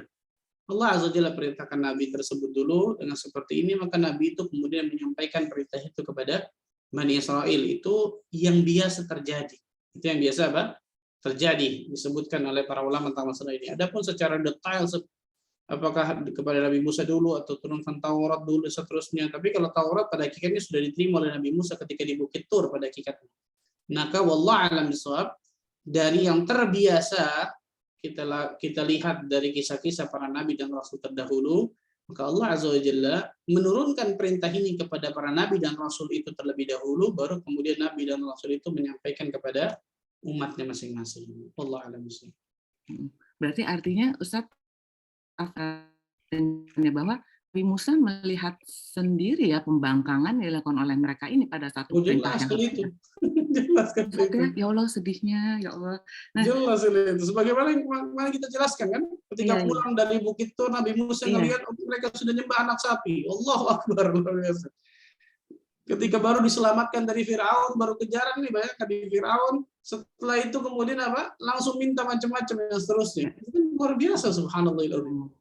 Walaupun ada sebagian dari mereka yang tetap taat, disebutkan diantaranya yang meneruskan Nabi Musa alaihissalam itu Yusha bin Nun, Nabi Yusha bin Nun itu yang taat kepada Allah Azza wa Jalla dan kepada Nabi Musa, kan gitu. Yusha bin Nun. Juga ada satu lagi saya lupa namanya, subhanallah. Ada sebagian yang taat, tapi ternyata banyak dari mereka yang durhaka kepada Allah dan Nabi Musa. Nah, kemudian Ustadz, untuk di ayat yang Al-Baqarah 59 ini, kan Allah juga menurunkan azab langsung dari langit ya, tadi bisa berupa batu atau angin atau apa gitu Ustadz ya. Artinya juga mereka juga melihat sendiri ini di antara kaum Bani Israel yang kena azab tuh mati juga di depan mata mereka gitu, artinya gitu Ustadz. Atau ini sampai mati atau enggak sih sebenarnya azabnya ini membuat mati gitu Ustadz? Nah, kalau yang ini Allah alam bisawab, apakah kemudian azab yang seperti ini menjadikan mereka bergelimpangan mati seperti yang kemarin tuh langsung Allah Azza wa Jalla turunkan apa? Petir, halilintar dan seterusnya. Tapi kalau kita lihat secara tekstual hadis, menjadikan mereka pada hakikatnya memang apa? Mati, subhanallah, kalau seperti ini. Atau Allah Azza wa Jalla azab mereka terlebih dahulu dengan azab yang luar biasa, tapi tidak menjadikan mereka mati agar mereka kembali kepada Allah. Tapi memang tidak ada riwayat yang menyebutkan beda seperti kemarin tuh. Kalau kemarin kan mati benar-benar, kemudian Allah hidupkan lagi langsung. Dan itu Allah sebutkan dalam beberapa ayat dalam Al-Quran, ke perintah Allah kepada Bani Israel yang kemudian ditentang, kemudian Allah matikan, Allah wafatkan mereka semua, Allah hidupkan lagi, subhanallah. Itu ternyata sering atau banyak ternyata Allah jadikan yang pada zaman dulu itu seperti itu. Tapi kalau ini wallahu a'lam bishawab, apakah kemudian mereka mati kemudian Allah hidupkan kembali atau tidak? Saya belum menemukan riwayat masalah ini. Allah a'lam bishawab. Sedikit lagi Ustaz, kalau begitu Ustaz, apa sebutan untuk orang-orang di zaman Nabi Musa? Kan dia Bani Israel Ustaz ya, yang membangkang yang nggak taat sama Allah itu. Apakah disebut Yahudi atau apa sih Ustaz? Ada namanya nggak sih untuk pada saat itu ya Ustaz? Nah, Bani Israel ini kan banyak ya. Bani Israel, anak keturunan dari Israel, Nabi Yakub kan gitu ya. Dari Bani Israel ini banyak tuh, ada yang Yahuda, ada yang ini dan seterusnya. Memang yang paling bandel bisa dikatakan subhanallah, yang paling membangkang dari Bani Israel tersebut biasa disebut Yahudi. Dari Yahuda itu tuh anak yang memiliki bisa dikatakan bukan paling senior, paling didengar lah omongannya dan seterusnya, yang ternyata dari Yahuda tersebutlah muncul banyak keturunan yang ternyata keturunan tersebut banyak yang membangkang kepada Allah Azza wa Jalla. Adapun sebutan mereka, wallah alam, nggak temukan sebutan secara khusus ya. Tapi memang kalau disebutkan dari Bani Israel tersebut yang banyak membangkang, Yahudi kan itu. Yang banyak membangkang itu apa? Yahudi. Walaupun sebagian mereka tetap ada yang memegang Taurat, mereka taat, ada betul. Tapi kalau sebutannya nggak ada sebutan yang khusus kalau saya. Allah Ustaz, tadi tertarik saya dengan Bani Israel juga berperang dengan suku Amalek pada saat itu, Ustaz. Bani Israel berperang dengan satu suku ini dalam rangka perangnya apa, Ustaz? Mentauhidkan Allah atau dalam perebutan wilayah atau gimana, Ustaz? Ada penjelasan nggak, Ustaz? Yang pertama jelas itu perintah Allah Azza wa Jalla. Makanya tadi Allah sebutkan kan, wa idh qulna dkhulu hadhihi al-qaryah. Ketika kami katakan kepada mereka, masuklah kalian ke qaryah itu tuh, ke kampung tersebut. Sebagian ulama mengatakan ini perintah Allah Azza wa Jalla untuk berperang kepada suku tersebut, yang suku tersebut melakukan kesyirikan kepada Allah, sehingga Allah Azza wa Jalla menyuruh mereka untuk berperang, untuk menegakkan tauhid dan seterusnya. Ada sebagian ulama mengatakan seperti itu. Maka itu semua jelas perintah Allah Azza wa Jalla yang wajib mereka syukuri, dan ketika mereka mendapatkan itu semua, maka ketika mereka menang, maka mereka harus melakukan yang diperintahkan oleh Allah Azza wa Jalla tadi itu. Sujud di gerbangnya, kemudian minta ampun kepada Allah, bersyukur dan seterusnya. Tapi itu tidak mereka lakukan. Tapi kalau ditanya apakah ini perintah dari Allah, maka kita sebutkan itu perintah dari Allah Azza wa Jalla, bukan hanya kemudian karena fanatisme atau apa, tidak. Tapi memang itu perintah dari Allah Azza wa Jalla. Barakallahu fiik Ustaz. Sedikit lagi Ustaz, ghanimahnya Ustaz. Beda dengan ghanimah zaman Rasulullah, bahwa kalau ghanimah zaman Rasulullah itu ada bagiannya 1/5 dan itu menjadi hak milik ya untuk umat muslim ya Ustaz ya. Ya. Nah, tapi kalau ini kan dia bukan hak milik, hanya dibolehkan atau dimanfaatkan aja. Nah, nanti ada penjelasan berapa lama mereka boleh memanfaatkan itu, dan itu nanti kembalinya ke siapa? Milik si suku Amalek itu lagi gitu Ustaz tadi ya? Atau gimana Nah, Ustaz?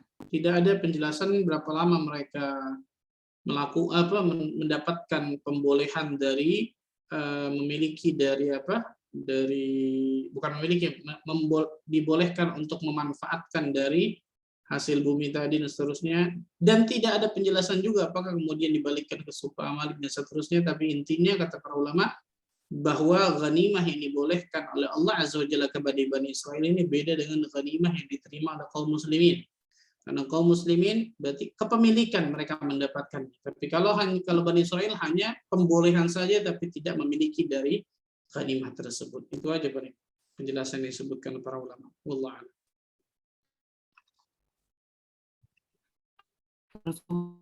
Yang luar biasa. Nanti insya Allah untuk diskusi dan pertanyaan-pertanyaan yang akan dibacakan akan dibantu oleh Ustaz Lucy. Tafadholi Ustaz Lucy.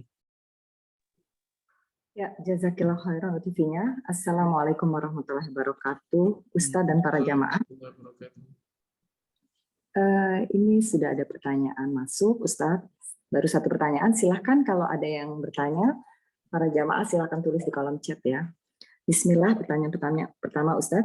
Dosa terbesar apa yang dilakukan Bani Israel hingga laknat Allah turun, atau apakah itu karena akumulasi dosa-dosa besar yang sudah mereka lakukan? Syukran penjelasannya Ustaz. Dosa yang paling berat yang Allah Azza wa Jalla yang mereka lakukan tidak lain tidak bukan adalah mereka tidak taat kepada Allah Azza wa Jalla, kan gitu. Tidak taat kepada Allah Azza wa Jalla. Kemudian kalau yang kemarin kita bahas, kemudian apa? Nanti kita bahas juga di ayat 60, 61 terutama, sudah diberikan makanan terbaik dari surga yang turun tanpa susah, tanpa letih. Minta yang lain. Minta yang lain, subhanallah. Ini nggak ada bawang, nggak ada adas, nggak ada ini, nggak ada itu. Sudah padahal jelas, subhanallah, Azza wa Jalla turunkan makanan yang paling nikmat, paling lezat, paling luar biasa. Minta yang lain, subhanallah. Jadi banyak pelanggaran-pelanggaran dilakukan oleh Bani Israel kepada Bani Israel, terutama Yahudi, na'udzubillah. Maka jelas itu menunjukkan apa? Mereka tidak taat kepada Allah Azza wa Jalla. Dua hal aja nih. Mereka melanggar perintah Allah, mereka tidak taat akan perintah Allah, atau mereka melanggar larangan Allah Azza wa Jalla. Dua tuh. Mereka tidak taat akan perintah yang Allah perintahkan kepada mereka. Contohnya tadi, mereka masuk ke dalam kampung tersebut, kemudian dalam keadaan sujud, istighfar, mereka lakukan. Maka mereka rubah perintah Allah tersebut. Dan juga mereka melanggar larangan Allah Azza wa Jalla. Dua itu yang dilakukan oleh Bani Israel. Dengan kezaliman yang luar biasa, yang sudah kita sebutkan banyak luar biasa. Na'udzubillah min dzalik. Jazakallahu khairan Ustaz. Ini pertanyaan berikutnya Ustaz.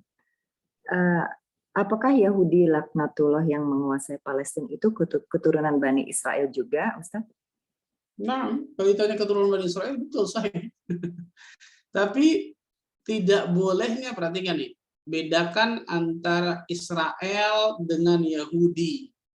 Israel, atau sekarang biasa Israel, makanya mereka menamakan negara mereka dengan negara Israel, itu sengaja mereka, propaganda mereka itu.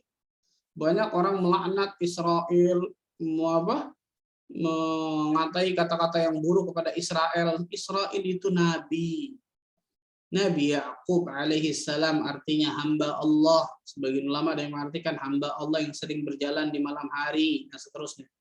Jadi Israel, atau bahasa yang sekarang Israel, itu nama julukan Nabi Ya'qub alaihi salam. Nggak boleh kemudian kita celah-celah, kita mencela Nabi, kufur, auzubillah. Maka yang boleh kita laknat itu Yahudi. Kenapa? Karena kedurhakaan mereka kepada Allah, dan Rasulullah SAW juga mengatakan la'natullah 'alal yahud wan nasara ittakhadhu qubur anbiya'ihim masajid. Laknat Allah kepada Yahudi dan Nasrani. Kenapa? Karena mereka menjadikan kubur-kubur Nabi mereka menjadi masjid. Lihat, Rasul mengatakan laknatullah. Betul ya? Alal Yahud wa Nasara. Nah, Yahudi ini adalah keturunan Bani Israel yang tadi saya katakan membangkang, tidak mau taat kepada Allah Azza wa Jalla, selalu melanggar larangan Allah Azza wa Jalla dan juga para nabinya. Bahkan dari mereka Yahudi tersebut banyak yang membunuh para nabi setelahnya, na'udzubillah. Nah, ini yang Yahudi. Tetapi kalau tanya kenapa keturunan Bani Israel, betul, subhanallah. Setelah Nabi Ibrahim alaihissalam memiliki dua anak, Nabi Ismail dan Nabi Ishak. Semua keturunan Nabi Ishak alaihissalam itu Bani Israel. Semua keturunan Nabi Ismail alaihissalam itu Bani Ismail. Nah, Israel ini dari Bani Ishak, dari Nabi Ishak alaihissalam. Itu semua keturunannya Bani Israel nih. Dari Ishak berarti mempunyai anak Yakub. Yakub ini nih keturunan yang banyak luar biasa nih. Dari Nabi Yusuf, Bunyamin dan seterusnya. Semua keturunannya itu Bani Israel. Bani itu kan keturunan. Israel itu maksudnya Nabi Yakub alaihissalam.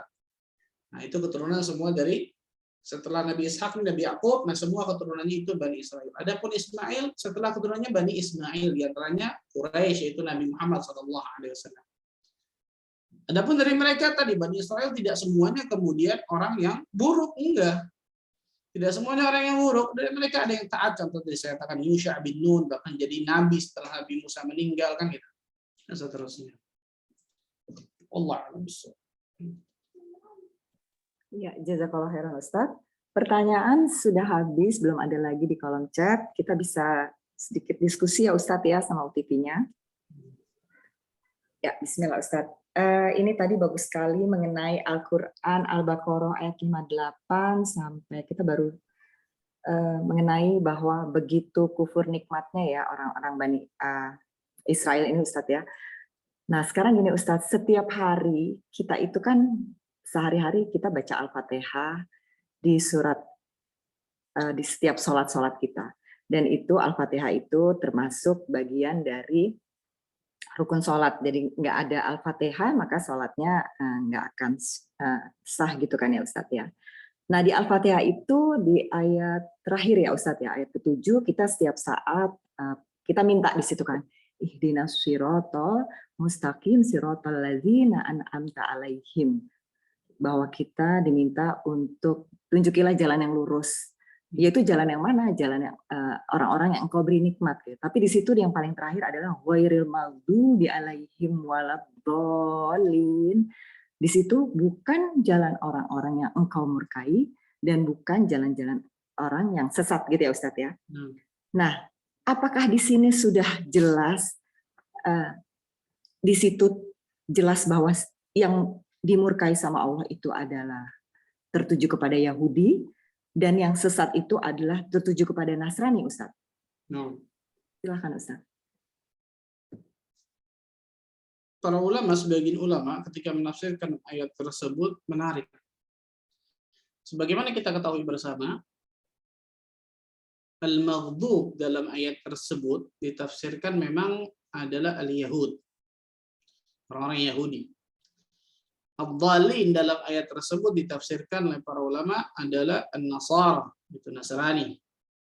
Bahkan yang menafsirkan ini tidak lain tidak bukan adalah langsung dalam satu riwayat Rasulullah SAW yang langsung menafsirkan.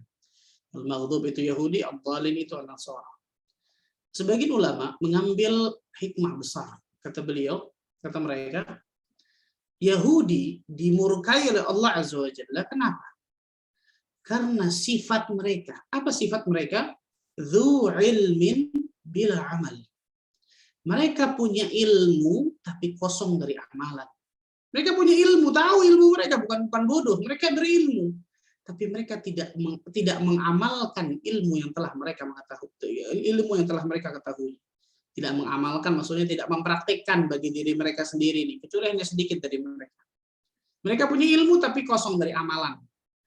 An-Nasara, kenapa mereka disesatkan oleh Allah? Karena mereka banyak beramal, tapi kosong ilmunya. Kosong ilmunya, subhanallah. Nah, maka tahulah kita kata sebagian ulama, ihdinas siratal mustaqim, ya Allah tunjukilah kami ke jalanmu yang lurus ya Allah, siratal ladzina an'amta alaihim, Itu jalannya orang-orang yang kau berikan nikmat. Nikmat apa maksudnya? Dua tadi. Nikmat ilmu dan nikmat amal. Allah berikan kemudahan dia untuk berilmu tentang ilmu agama Allah, dan Allah berikan kemudahan dia untuk beramal, itu mengamalkan ilmu yang telah dia ketahui. Siapa ini? Para sahabat Nabi radhiyallahu anhum jami'an.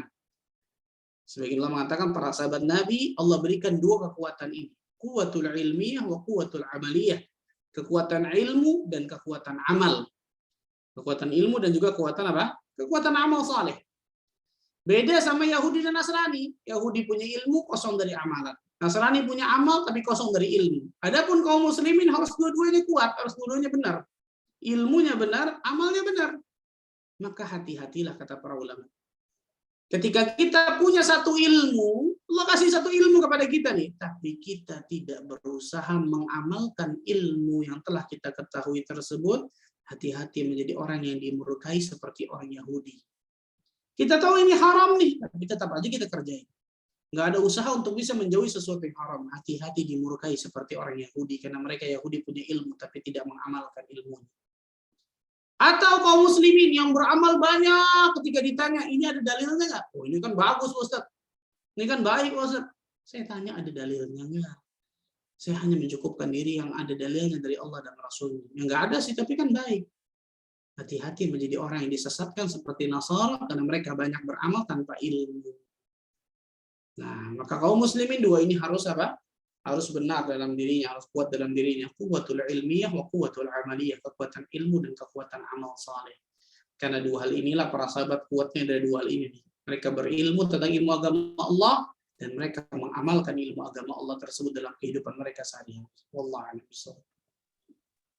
Masya Allah Ustadz.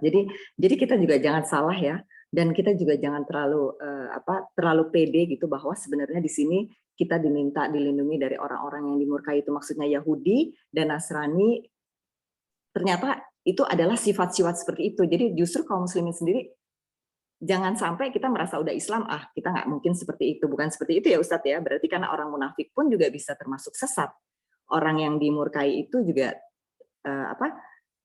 seperti orang musyrik itu juga termasuk bisa orang yang dimurkai, begitu ya Ustadz ya. Jadi sifat-sifat seperti itu yang kita harus hindari. Nggak harus kita hanya APD kita itu hanya Nasrani dan Yahudi kok yang dimurkai.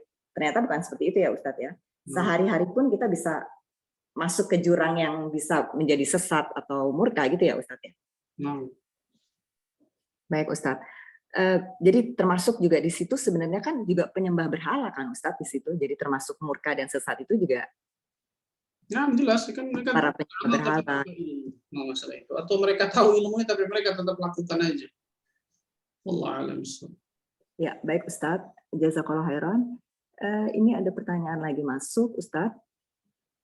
Saya bacakan. Banyaknya nabi dan rasul yang diutus ke Bani Israel, apakah karena mereka berulang kali zalim Ustadz? Sementara Bani Ismail hanya 2 rasul. Yaitu rasulnya Nabi Ismail dan Rasulullah SAW ya Ustadz ya. Apakah artinya Bani Ismail ini lebih taat Ustadz? Nah, yang pertama, Nabi dan Rasul yang diutus kepada manusia pada hakikatnya jumlahnya luar biasa banyaknya. Ada sebagian riwayat, walaupun riwayat ini diperselisihkan kesahihannya oleh para ulama, riwayat Imam Hakim diantaranya, Nabi yang diutus kepada manusia di atas muka bumi ini ada jumlahnya 124.000 Nabi. Rasul 313 atau 315 Rasul. Dengan riwayat itu. Dan mengatakan 200.000 lebih. Allah mengatakan, وَلَقَدْ بَأَثْنَا فِي كُلِّ أُمَّةٍ.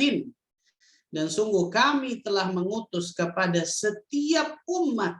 Umat di sini nakirah bentuknya, umum. Maksudnya apa? Berarti setiap umat itu ada Nabi dan Rasulnya. Yang kita nggak ketahui. Baik kita tahu atau kita tidak ketahui Nabi tersebut. Kan gitu. Jadi sangat luar biasa banyaknya maksudnya. Itu yang pertama. Yang disebutkan dalam Al-Quran Al-Karim, ada 25 betul. Dan itu kebanyakan tadi. Para Nabi-Nabi Bani Israel, subhanallah. Banyak, subhanallah. Apakah karena kemudian mereka membangkang dan seterusnya? Yang pertama jawabannya iya. Yang pertama jawabannya apa? Jawabannya iya. Tapi yang kedua, pada hakikatnya mereka adalah kaum yang spesial sebenarnya. Kenapa? Allah Azza wa Jalla utus banyak nabi kepada mereka. Kalau mereka beriman, mereka spesial berarti, kan gitu. Mereka spesial harusnya. Kalau yang pertama tentang masalah apakah mereka bandel, tidak taat dan seterusnya, sehingga Allah kirim lagi nabi. Betul, karena banyak dari mereka yang membunuh para nabi, naudzubillah, membangkang. Tapi di lain pihak kata para ulama, kalau mereka ketika Allah utus para nabi dan mereka beriman, berarti mereka umat yang spesial luar biasa. Makanya Abdullah bin Salam, salah satu sahabat Nabi radhiyallahu anhu yang masuk Islam, yang tadinya adalah pendeta rahib di Yahudi besar kota Madinah, itu luar biasa, mempunyai kedudukan yang luar biasa dalam Islam. Nah, makanya dari satu sisi betul, karena mereka banyak yang tidak taat, bahkan banyak dari mereka membunuh para nabi. Bayangkan, nabi diutus kepada mereka, mereka bunuh, naudzubillah. Dan itu semua tidak lain tidak bukan ibrah, pelajaran bagi diri kita semua. Kita sudah diajarkan ini, diajarkan itu, dikasih tahu ini, kasih tahu itu, kasih ilmu ini, kasih ilmu itu, tapi tetap ngebangkang, masih nggak mau. Hati-hati, jangan-jangan kita termasuk orang-orang yang Yahudi tadi, bukan hanya Bani Israel, Yahudi yang ternyata selalu membangkang akan perintah Allah dan Rasul-Rasul mereka. Na'udzubillah. Ini pelajaran besar bagi kita semua. Kalau kita masih terus-menerus dalam kedurhakaan kepada Allah, padahal Allah selalu ingatkan diri kita, baik kita dalam Al-Quran atau As-Sunnah, atau seorang dai yang mengingatkan diri kita, atau teman yang mengingatkan diri kita, atau orang tua, atau siapapun itu. Hati-hati menjadi orang-orang yang dimurkai oleh Allah Azza wa Jalla. Hati-hati menjadi orang-orang yang diadab oleh Allah di dunia dan juga di akhirat. Mungkin itu yang saya dapat sampaikan, Ibu sekalian, karena saya harus ada tugas selanjutnya, Masya Allah. Barakallahu fikum. Mudah-mudahan Allah Azza wa Jalla berkahi pertemuan kita semua. Semoga Allah Azza wa Jalla jadikan diri kita termasuk golongan hamba-hamba Allah yang selalu Allah berikan hidayah taufik untuk meniti siratal mustaqim sampai nantinya Allah wafatkan diri kita dalam keadaan husnul khatimah. Sebagaimana Allah Azza wa Jalla kumpulkan kita pada via Zoom ini, mudah-mudahan juga bisa Allah kumpulkan kita nanti di surga Firdaus tanpa hisab dan tanpa azab. Allahumma amin ya rabbal alamin. Subhanakallah bihamdika asyhadu an la ilaha illa anta astaghfiruka wa atubu ilaik. Wassalamualaikum warahmatullahi wabarakatuh. Waalaikumsalam warahmatullahi wabarakatuh. Jazakallah khairan Ustadz. Silakan TV-nya. Ya, barakallahu fikum Ustadz untuk pencerahannya.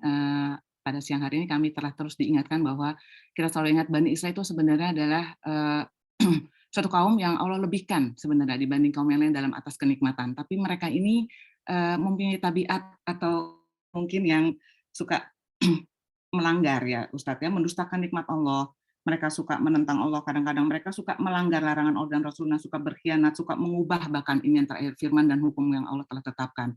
Jadi mungkin pelajarannya bahwa ini menjadi pelajaran buat kita supaya kita jangan pernah lupa untuk terus bersyukur atas nikmat yang Allah berikan kepada kita. Janganlah kita menjadi orang yang kufur nikmat atas nikmat-nikmat yang Allah berikan kepada kita. Dan Ustadz juga pernah mengajarkan kita bersyukur itu dengan 3 cara, secara lisan, hati, dan dengan anggota tubuh kita. Semoga kita termasuk hamba-hamba Allah yang terus dipandaikan untuk bersyukur atas nikmat-nikmat Allah. Begitu kurang lebih Ustadz ya. Tafadhol Ustadz, mau closing statement lagi terakhir Ustadz? Itu mungkin sudah ya. Silakan. Okay. Baik Ustadz, barakallahu fikum Ustadz untuk pertemuan kajian hari ini. Semoga menjadi ilmu yang bermanfaat untuk kami semua dan semoga Allah terus merahmati dan memberkahi Ustadz beserta keluarga. Baik sahabat Al-Ayan, alhamdulillah kajian kita telah selesai siang ini. Insya Allah ini menjadi ilmu yang bermanfaat untuk kita semua dan kita juga insya Allah bisa mengajarkan kembali ilmu yang kita dapat ini, mengenakan kepada keluarga kita, sahabat-sahabat kita atau teman-teman terdekat kita. Kami dari pengurus mohon maaf apabila banyak kekurangan. Akhir kata, wabillahi taufiq wal hidayah. Assalamualaikum warahmatullahi wabarakatuh. Waalaikumsalam warahmatullahi wabarakatuh. Waalaikumsalam warahmatullahi wabarakatuh. Jazakumullah khair, barakallahu fikum. Wa iyyaka. Assalamualaikum warahmatullahi wabarakatuh. Waalaikumsalam warahmatullahi wabarakatuh.